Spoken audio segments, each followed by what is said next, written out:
Hey guys, so I wanted to share with you my May wrap up because it actually was pretty impressive. This is, I think, my best reading month of the year so far. So I'll have 8 books to talk about, and I liked pretty much all of them. I think most of them have 4 stars, or pretty much all of them do. So let's get into it. The first book that I read in the month of May was The Allure of Julian Lefroy, and this is by R.S. Gray. It's a romantic comedy type of story about this up-and-coming fashion blogger who moves to New York City, and she really wants to make a way for herself. She grew up in a small town in Texas and has all of these really big dreams, and she gets hired to be sort of like an executive assistant for a small brand fashion designing company, and that is Julian Lefroy, and he's stepping in for his sister while she's going through something. And so it's a romance between them, and it was really cute and really sweet, and I actually got this for free. I signed up for BookBub, I think that's what it's called, I forget. It sends you daily emails about books that are really cheap or free, and it's so funny because I just read an R.S. Gray book last month and I had liked it, and so I was looking forward to reading more of hers, and when I saw this one was free, I decided to get it right away. Read it really easily, 4 stars, just a cute romantic comedy if you're into that kind of thing. Next is one of my more anticipated books of honestly the year, and that's A Court of Frost and Starlight by Sarah J. Maas.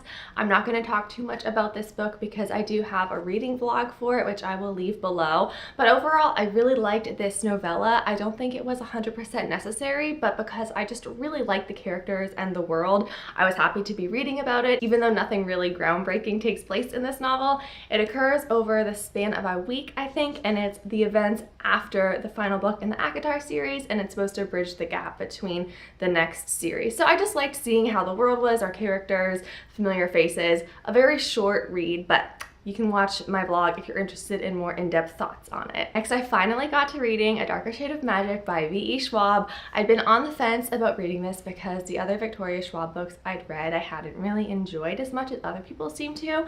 So I was a little on the fence, but I listened to this on audiobook and it was amazing. I give it 4 stars. So you've probably heard a little bit about it. It's a pretty big book here on BookTube and Bookstagram and all of that, but it's like an adult fantasy and it's set in London, but there are multiple different Londons. There's Red London, which has magic in it. There's White London, which is like everything evil and bad. Black London kind of fell off the planet, doesn't exist anymore because something happened. And then there's Grey London, what we would think of London as. It's just about this guy, Anantari, who can travel between different Londons, and he's magical, and just I don't want to say too much more about it because I think you should just kind of go into it going on an adventure, and I really loved the characters and the relationships in this story, and I just thought it was great. I'm definitely finishing the series. Next is one that I picked up on a whim, and it's an audiobook I listened to. The Sun Is Also a Star, and I listened to this because I was going to the other coast, like a 3.5-hour drive, and I just needed an audiobook, and it was perfect for a drive. So I give this book 4 stars. It's an older young adult contemporary novel about these 2 teens who meet and fall in love essentially in one day.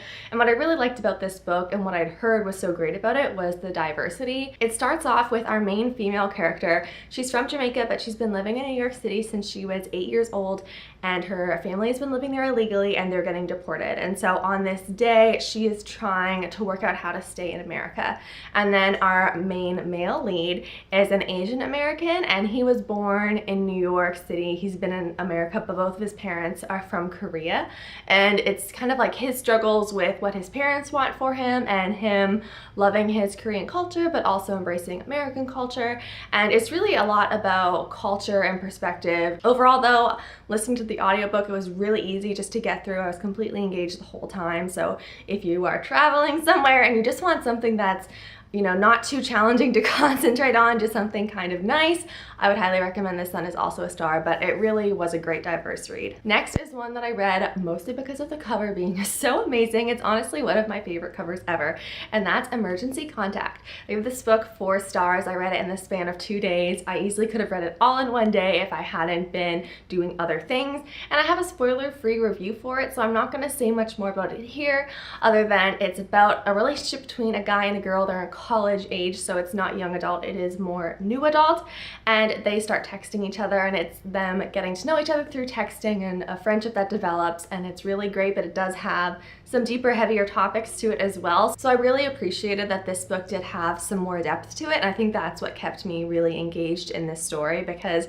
yes, it was really lighthearted and funny and I was laughing a lot, but it also was about some more serious topics. And I'll just leave it here because you can check out my spoiler-free review if you want to know more about it. I feel like I've read a lot of new releases in May. The next one was also a new release, and that's Circe. So this is something I have never read anything like before. It's about Greek mythology and Circe, who is the daughter of Helios, and she gets exiled to the human world. And honestly, I don't really want to say too much about it, like with most books I think I review, because I went into it really knowing nothing, except that I heard it had a great storytelling quality and it was just written very well, and it was about Greek mythology. So I decided to give it a try, and I do have to say the beginning of this book did feel a little slow. Things were happening, but I wasn't really sure what the point of the book was. I didn't know if there was going to be a big plot or a big climax or anything. It took me a while to really like jive with it, but once I hit a certain point in this book, I was completely into it.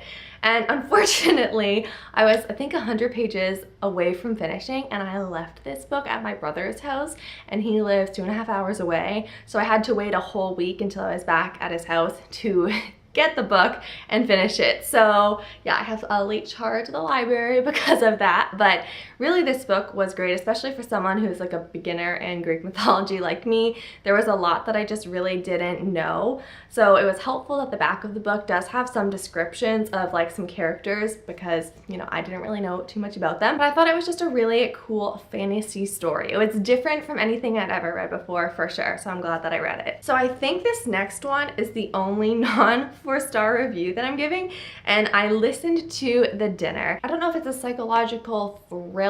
I think it kind of is. But these two brothers are meeting for dinner to discuss what's happening with their children, because their children have gotten into trouble. And our main character that we're following, he really detests his brother and his wife. His brother is a politician and he's very famous, and they're at this really fancy restaurant. So his whole inner monologue is really just about how annoying it is that everything is so expensive and how stuffy it all is, and how it's so ridiculous that because his brother has a name that they can get a reservation at this place in the first place. And so a lot of it is about how he really hates this lifestyle that his brother lives.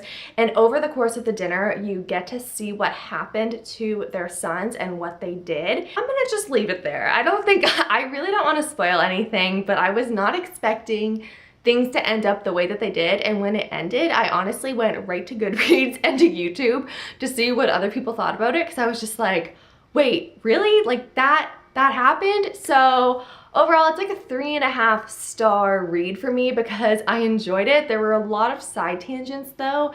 When the narrator, the main guy we're following, he would just talk about events that happened in the past. So sometimes it seemed a little scattered because we were getting tons of information about something that happened like 10 years ago or whichever. And finally, I read The City of Brass, and I give this book 4 stars. This was a fantasy setting, very similar to The Golem and the Genie, which I read the other month.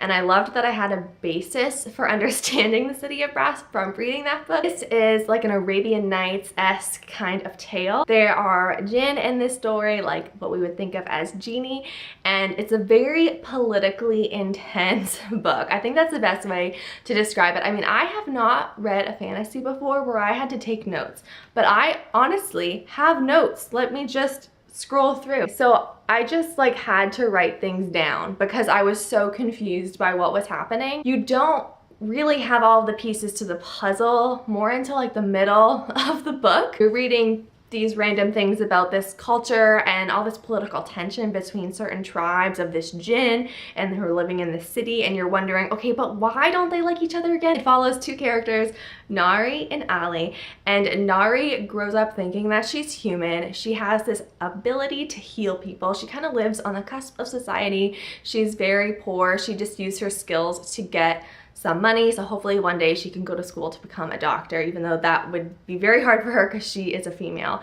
And this one night everything kind of changes and she accidentally summons a jinn to her, and that's where their adventure takes place. They travel to Devabad, which is the city in which the jinn live, and there are 7, I believe, tribes of the jinn, and they're living in this one city. But like I said, there's a lot of political tension between them because there was a war 1400 years ago and things are still not okay from it.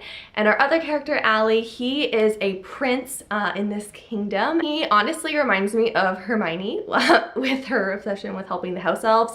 There is some of that in Ali, but he's also still prejudiced against certain people. So it's interesting to see how someone can be passionate for like human rights and equality, but then also have things that they're not willing to compromise on and still have prejudices against. The ending of this book, I mean, the last 150 pages or so were absolutely incredible. I am very excited to read the next book in the series because I think it's going to be pretty epic. And then I did want to mention, because I did have it on my TBR, I did DNF The Glass Kitchen. I was planning on reading that, but I just couldn't get to it. I couldn't get through it. It was not the book for me. It was a pretty great reading month for me in May, but if you've read any of these books, I'd love to chat with you about them in the comments below. Thank you for watching and happy reading.